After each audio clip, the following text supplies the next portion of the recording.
about both the personal and financial investment you've made into being Batman? It's substantial. The car that I have now is a custom made Batmobile built from the ground up.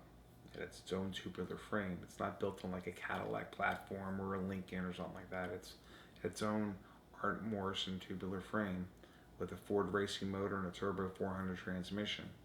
And as I said before, it's built from the ground up. It has fire that comes out of the back, all the gadgets on the inside of the car, and 21 and a half feet long. It's a challenge to drive sometimes, and it was just over $200,000. My other car is a Lamborghini Gallardo Spider. That was $250,000, and that car is just a phenomenal piece of machinery, and I use that as my Batmobile as well. Why do I keep them both now? Is because, not that you asked that, but had you asked that, it's because the Batmobile doesn't have a roof, doesn't have windows, doesn't have air conditioning. What the hell was I thinking? Anyway, so I keep the Lamborghini just in case I'm going long trips. It's a much easier car to drive, more comfortable, and again, any inclement weather, I'm able to put the top on. Not that I like driving that in the rain or anything, but at least I can do it.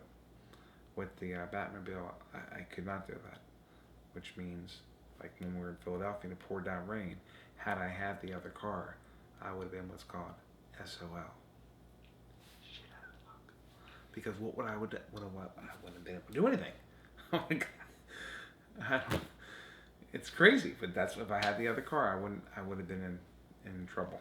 So unless I know the forecast is like it is now, meaning like this past week, every day has been beautiful out. I got to be careful where I go and what I do with the car. What about all the memorabilia that you buy for kids? What? How do you do that? Is it your own money? Yes. And why do you do that? It is my own money. Although recently I started my foundation, superheroesforkids.org. So hopefully people will donate and I'll be able to afford to do more than what I'm doing right now. But for the time being, I'm using my own money.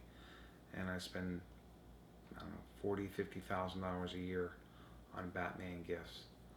T-shirts, sunglasses, hats, book bags, socks, pens, pencils, erasers. I think I said coloring books. You name it, sunglasses. I have it. And is it, do you give it to kids so that they remember Batman, or what is the purpose behind the gift? That they'll remember someone did something special for them.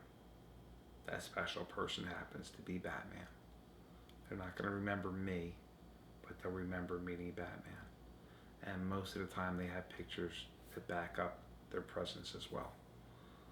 And to some people, getting a present like that, like when I go to the schools and speak about bullying and so forth, and I give out presents to everybody in the inner city schools, it means the world to them and something they treasure. And I write on their arm and I'll sign Batman, and it doesn't come off for a couple of days, and they love it. It's just a good thing.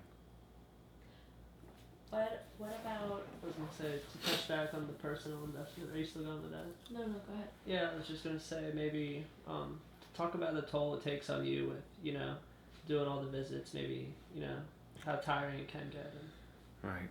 Well, doing the visits, and you saw this firsthand, it takes a lot out of me. The suit weighs 35, 36 pounds. It is hot. It doesn't breathe.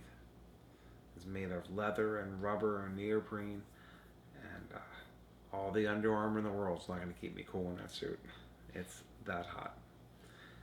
And seeing the kids, and I'm in this suit for several hours, sometimes 7, 8 hours at a time. And it takes a lot out of me in terms of keeping myself hydrated. I really can't eat that much because I can't go to the bathroom.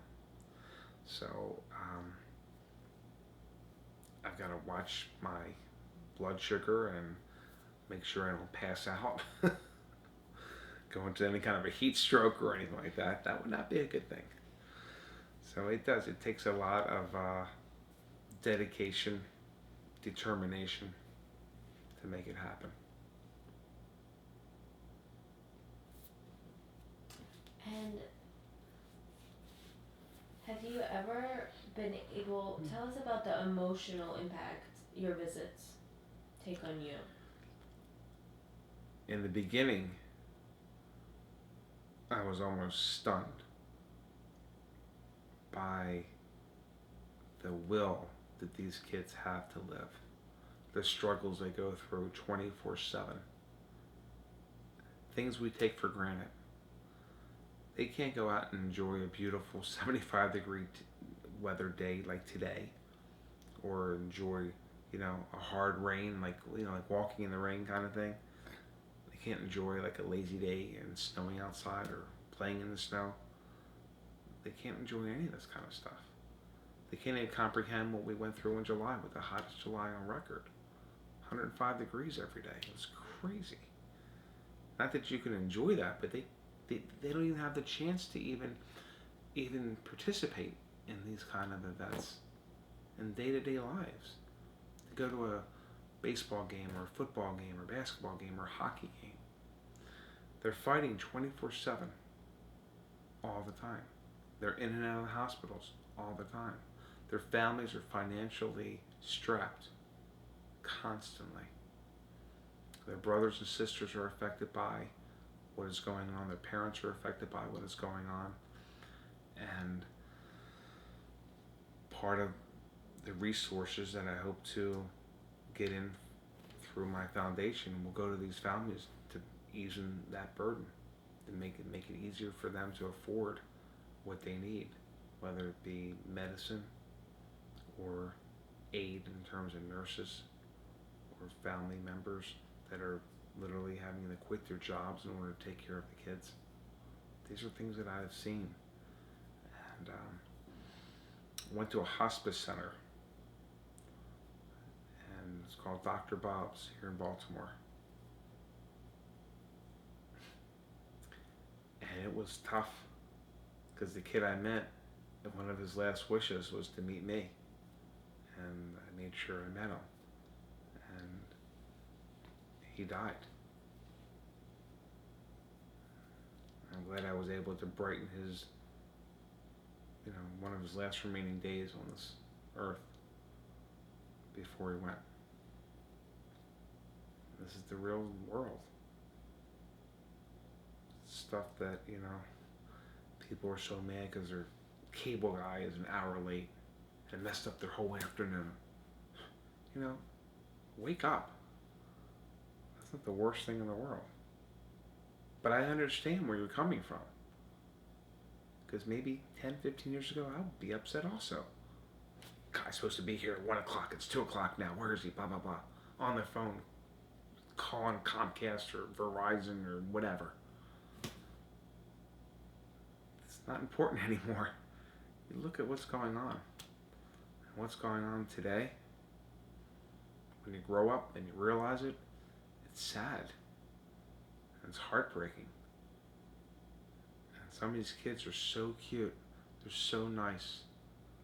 And don't be reading into any of this stuff, all you crazy people out there. But they are. They're cute little kids. They're nice. They have so much life in them. They have so much they want out of life. They crave life. And they struggle every single day of the week. They're the real superheroes. It's not me.